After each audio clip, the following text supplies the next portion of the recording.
are listening to, once again, a wonderful show on Mental Health Matters with Dr. Scott Terry. This is KRUU 100.1 on the FM dial and archived everywhere. And again, we do have people who email us, so do email us, Scott, SCOTT, at ardentcenter.com. Ardent is ARDENT, CENTER.com. Scott at ardentcenter.com if you want to ask me any questions about the show, ideas, or anything else you'd like to talk about. Today we are lucky to have our wonderful intern Elizabeth back with us again. Hi again. And Elizabeth is bringing up a show today about the relationship between suffering and creativity. Sometimes pain, sometimes insanity, sometimes conflict, drugs. You know, people like, I need something stirred up to have creativity in my life. And this is somewhat of a misnomer that we'd like to clear up today. So Elizabeth's going to go into this and talk to us about it. So Elizabeth, tell us about yourself and why you're interested in this as well. Oh, good question. So I come from a very, very creative family. My mom is a novelist, and basically everyone on her side of the family has some kind of amazing creative power. And I grew up writing a lot and also singing. So creativity is very close to my heart. I'm hoping possibly someday to be a therapist who incorporates some elements of creativity into practice. So yeah, we're talking about a wonderful program that, you know, to consider where you could utilize that. But you're not just a novice at singing, for example.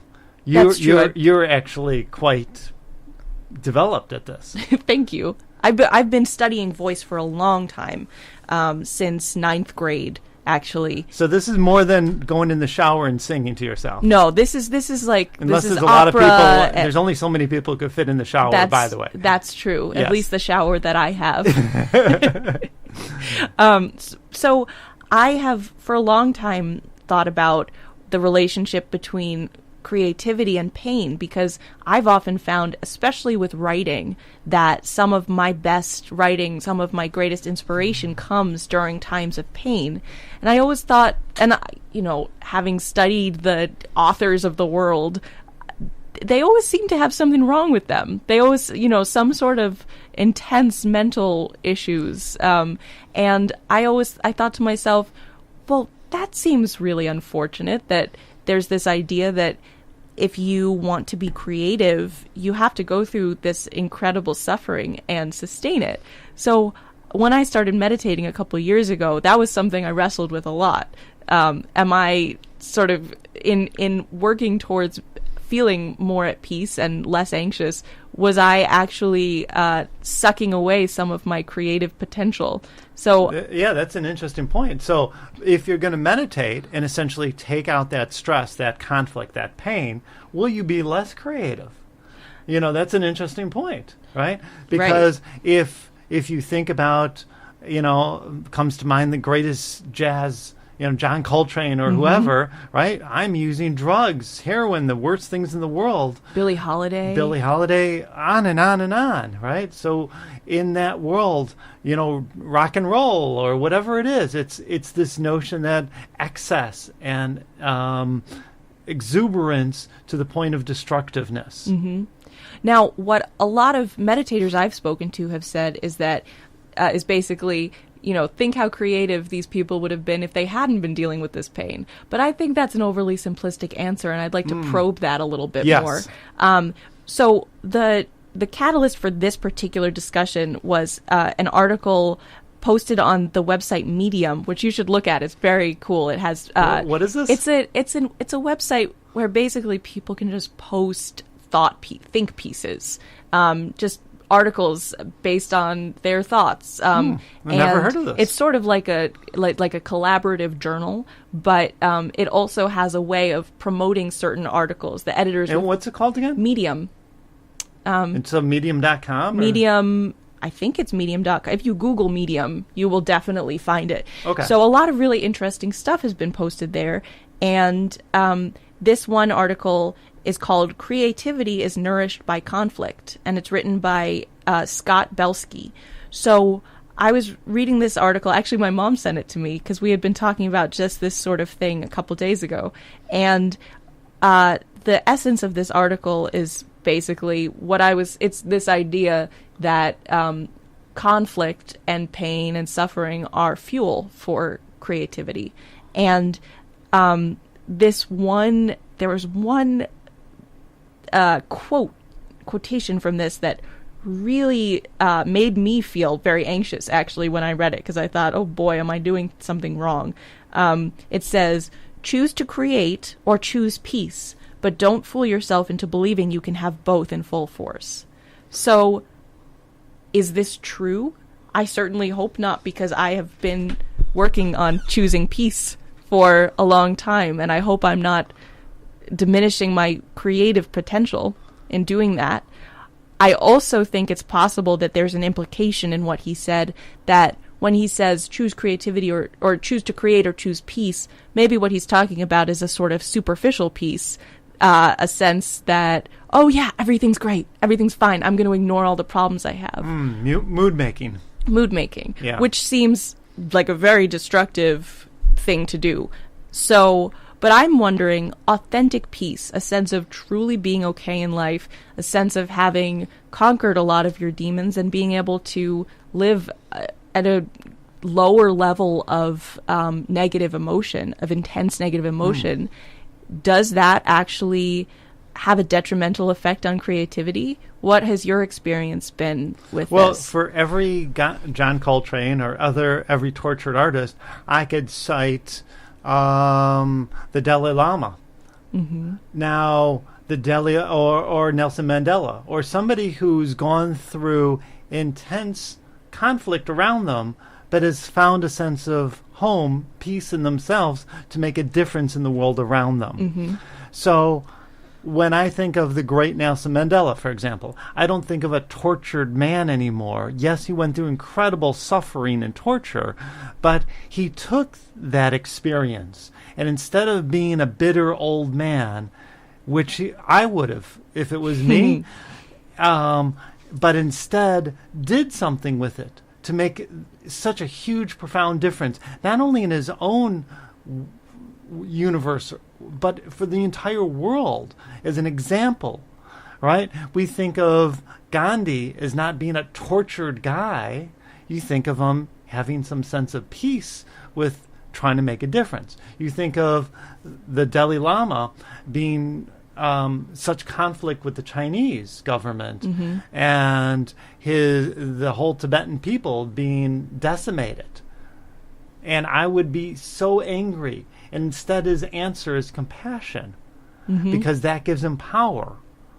So if you think about relationships even, you're having a conflict in your relationship, which I can't imagine any relationship having conflicts. Yeah, when would that ever happen? I know. Who's to say? That's crazy. I know.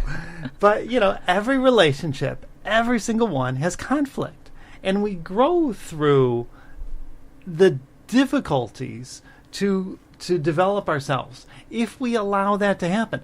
I don't think it's really about, as you said, it's more nuanced. It's not about having pain or suffering or peace or not peace. It's really, what am I doing with that experience? Mm-hmm. What am I doing with what's happened? So I go into a big thing that I've said a million times. Trauma isn't what happened to you. Trauma's what you did to yourself and kept doing to yourself afterwards. Mm-hmm. It doesn't matter how justified you are in feeling traumatized, because we all do. And no doubt you have suffered pain, as every one of us has suffered pain. The question isn't, what pain have I suffered? Mm-hmm. And focusing on the pain, which is my, again, beef with a lot of current psychology, mm-hmm. which is almost neo-Freudian in its perspective, but in a sense of, what am I creating from that? experience, whatever that experience, or a happy experience. I'm getting married. What am I creating from that? I'm having a child, a beautiful experience. What am I creating to make a difference? You know, and to not rest on our laurels or our pain or negativity as a badge of honor, but going, what am I doing with it to make a bigger difference?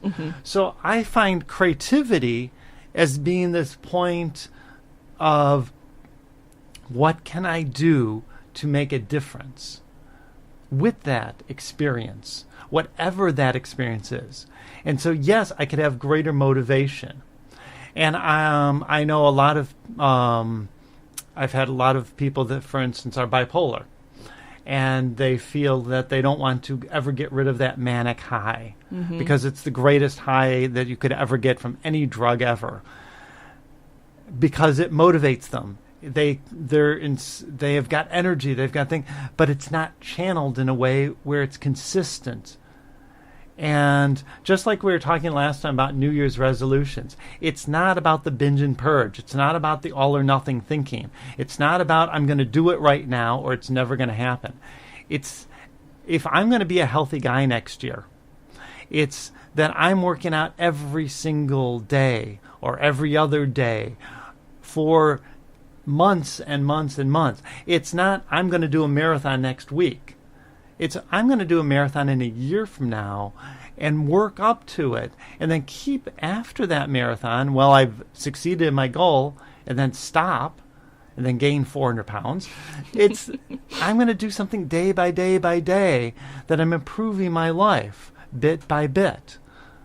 You know, the way to wear down the rocks is a little bit of water every day. You know, the way to move through things is piece by piece and having that patience.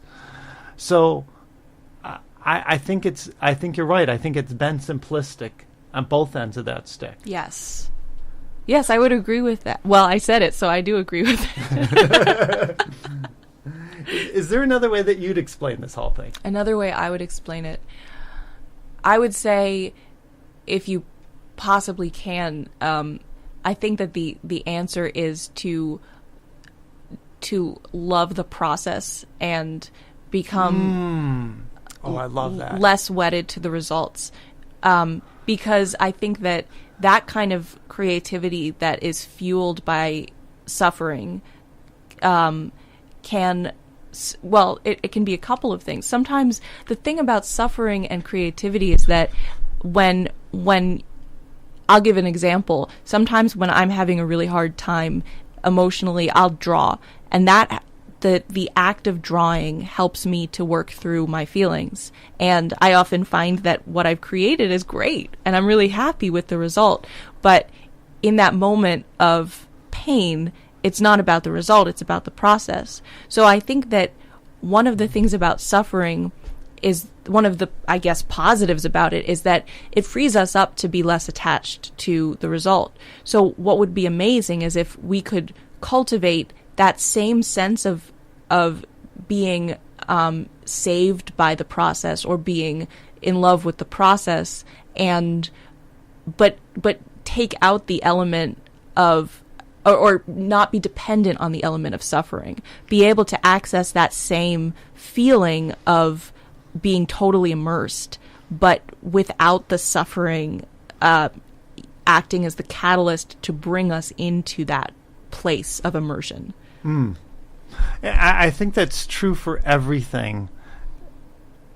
I think of many of my clients who want to get stuck in whatever emotion they have, but not only that, but to milk it, because they feel like the way through it is to push and push, like in this society. It's always pushing harder, more.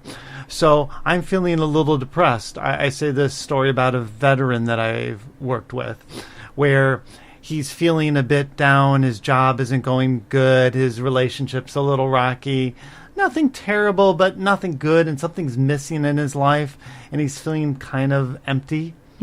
So instead, he starts he's like, no, this isn't working, and he pushes that negative element.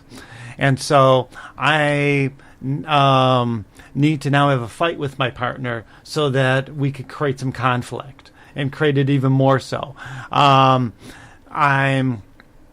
going to stop doing tools. So the meditation has been incredibly useful for his PTSD, for example. And he stopped meditating. He stopped exercising, which is the thing he loves. He stopped doing things that worked for him so that he could feel that emotion more. Feeling more doesn't make you feel less. It keeps you stuck in that feeling, right? It's like if I'm thinking more in my head and I'm lost in my anxiety, thinking more about the problem doesn't get me out of it. It keeps me trapped in it. Sometimes what you need to do is paradoxical. Get out of that into a different space. What helped with the drawing was that you did something about what you were experiencing. Yes. It wasn't just that you just experienced what you were experiencing. You actually did something about it to create another stage that then give you a moment to breathe and have a point of reflection. Instead, for the veteran, he'd watch a war movie and then he'd become not just a little depressed, he'd become suicidal. And so the point is to not just become a little, to just push and push as we keep thinking in this society. But sometimes to go up the mountain, you've got to go around a boulder. Sometimes you've got to go one step back, breathe, collect yourself, get your head together before you go 5 steps forward. When couples are having fights, the best thing sometimes you could do is stop. Just, if you're in a hole, what do you stop doing? Digging, right? You just stop, take a breather, get your head clear. Your head. Stop focusing on the other person. Take a step back, get yourself under control, and then you could get what do we want to create next from this situation. And it's the same when we think about creativity. What's that next stage? By the way, you're listening to KRUU 100.1 on your FM dial, Mental Health Matters. And today we're talking about creativity and change, suffering, pain, dramas. And in that does not inspire creativity, but in fact keeps you stuck in trying to have a result. And what Elizabeth is beautifully saying today is to think about creativity as a process, as a means to make ourselves step by step by step to create the world that we want to create for ourselves. So it's not just about being an artist, but actually doing something with the art that you can create for yourself. Making yourself into that artist today. I don't care if you're an accountant. I don't care what you do if you're a construction worker. You are still have that point of creativity, of thinking clearly, of developing who you are within yourself and within your relationships around you. Nice laugh. Thank you. I completely agree, and just for a second had no idea what to say. Another element to all of this is perfectionism, which can be yeah. Oh yeah.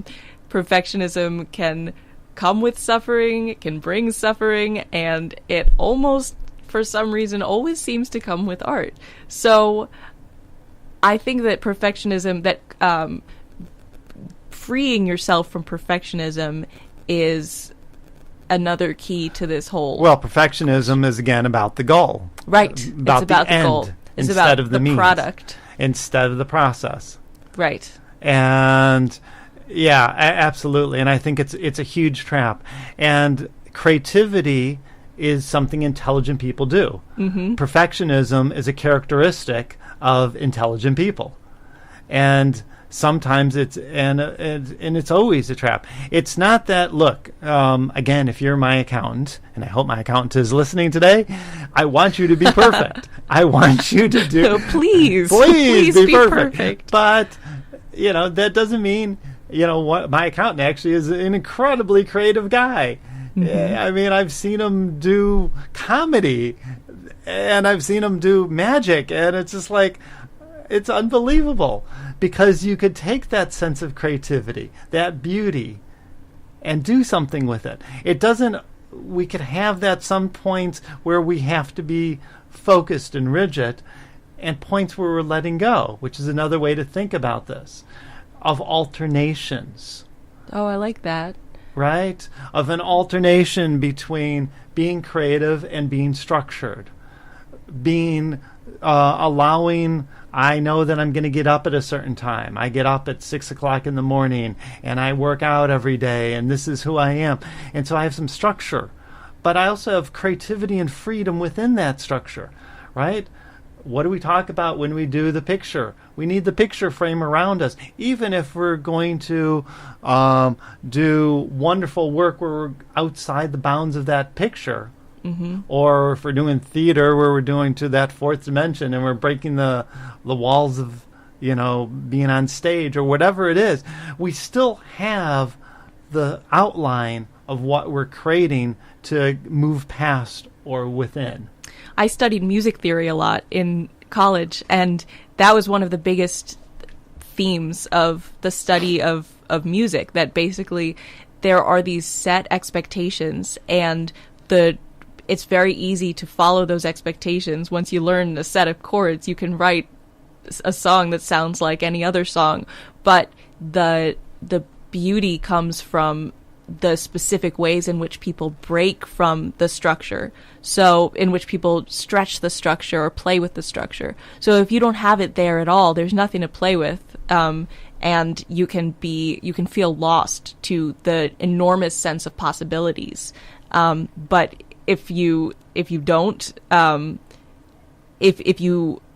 allow the structure to dominate you completely, then obviously there's no space for creativity. So it's that balance that really brings a comfortable sense of creativity. And to switch to a different genre, let's say you're writing. I know some people who are... I know a lot of people who say they need an assignment of some kind in order to write. And I think that comes from the same sort of place. A poet who likes to have a rhyme scheme, because that rhyme scheme keeps them somewhat structured and allows for their ideas to flow more freely, almost paradoxically. So a robot could create beautiful music. Right.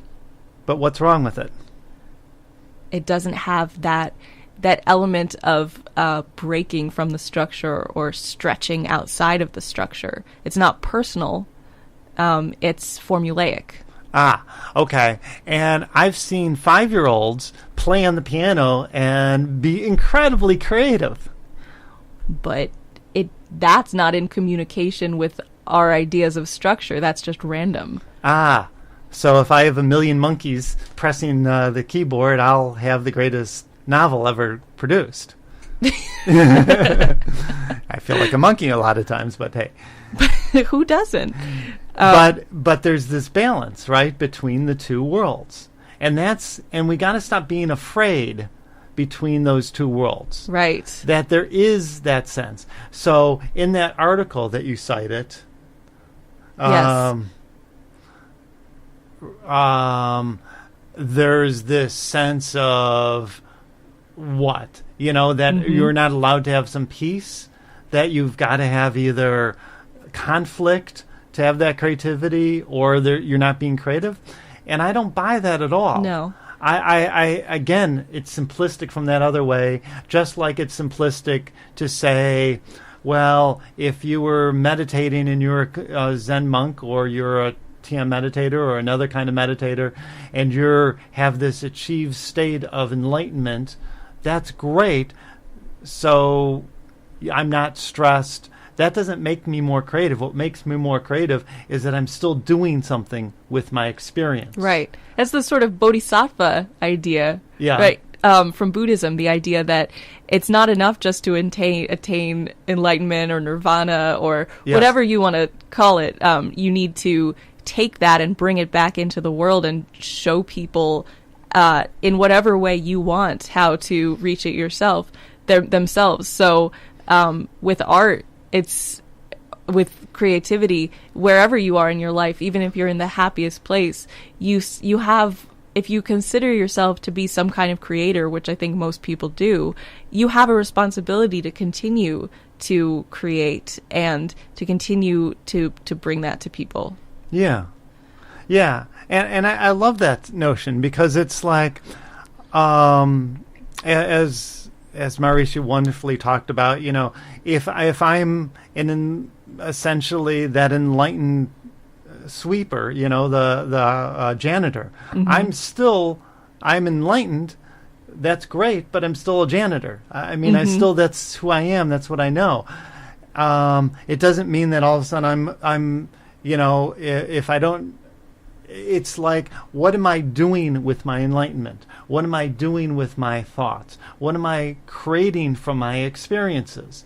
So if that experience is a negative experience, conflict in my relationship, or within myself, or within my mind, or that experience is I'm enlightened, I am having this incredible connection with God and peace and everything else, okay, great. It's still the same answer. What am I creating from it? Mm-hmm. You're still in a body. You're still here to do something. Even if that doing something is in the absolute of nothingness, you're still creating something from that state. Mm-hmm.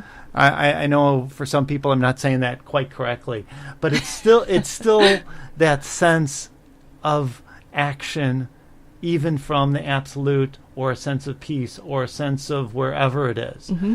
It's not resting on my laurels. It's not saying, last year I did that marathon, so I'm good. I don't have to ever exercise again. Mm-hmm. It's not that all or nothing thinking which we're trying to get out of. I have a wonderful article here from the Science of Us, which is the psychological part of New York Magazine, and it's by Melissa Dahl, and it's called 3 Insights from a New Book About Creativity. The book that she's referring to is called Wired to Create, and it's all about these questions, all about creativity. But one of the things in it that I think connects particularly well to what we've been talking about this whole time is this idea that people who are motivated by deadlines actually seem to have less creativity than people who are able to enjoy the process themselves.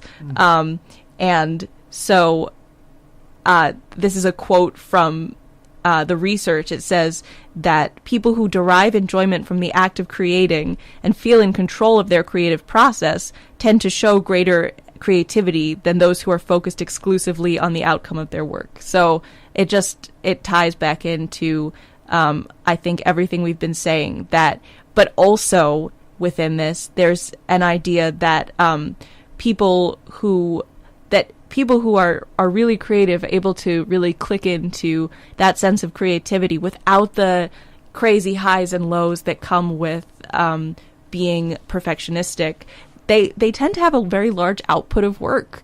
And I think that's part of what we've been saying, that this potential for creativity is not something that that has to be, a once in a lifetime thing. It's a constant part of your life, whatever creativity means for you.